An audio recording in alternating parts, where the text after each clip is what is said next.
மற்றும் 12ஆம் வகுப்பு பொதுத் தேர்வில் சிறப்பிடம் பிடித்து சாதனை படைத்துள்ளனர்.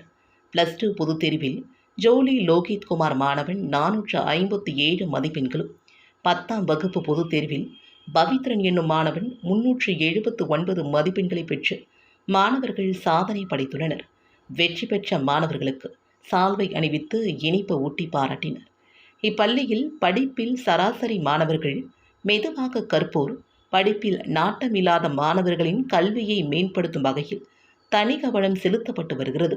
மற்ற செயல்களில் எல்லாம் படுசுட்டியாக தங்களுடைய தேவைகளை உற்சாகமாக பார்த்து கொள்ளும் இளைய சமூகத்தினர் அதே நேரத்தில் கல்வியை கற்பிப்பதில் படிப்பு திறன் மற்றும் நினைவாற்றல் திறன் மிக குறைந்த அளவில் ஈடுபாடு இல்லாமல் இருப்பர். இம்மாதிரியான மாணவர்களுக்கு சிறப்பு பயிற்சி அளித்து வாழ்க்கைக்கு தேவையான திறன்கள், ஆளுமை வளர்த்திறன் கூடிய வேலைவாய்ப்பு கல்வி திட்டத்தின் மூலமாக பயனடைய செய்கிறோம். மாணவர்களுக்கு தங்களுக்கு தனித்துவமான தேவைகளை பூர்த்தி செய்யும் வகையில் தனிப்பட்ட ஆதரவுகள், மாற்றான கற்றல் முறைகள் மற்றும் மன சிதறலுக்கான ஆலோசனைகளும் வழங்கப்படுகிறது.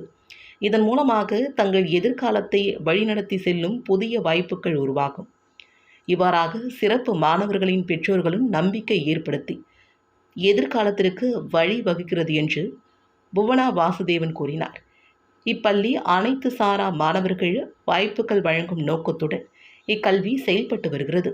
தங்கள் பிள்ளைகளின் மேல் பெற்றோர்களின் அங்கலாய்ப்பு, கனவுகள், எதிர்பார்ப்புகள் நிறைவடைய செய்யும் வகையில் மாணவர்களுக்கு புதுவையில் செயல்படும் வழிகாட்டி பள்ளியாக தங்கள் பள்ளி செயல்படுகிறது என்றும் கூறினார்.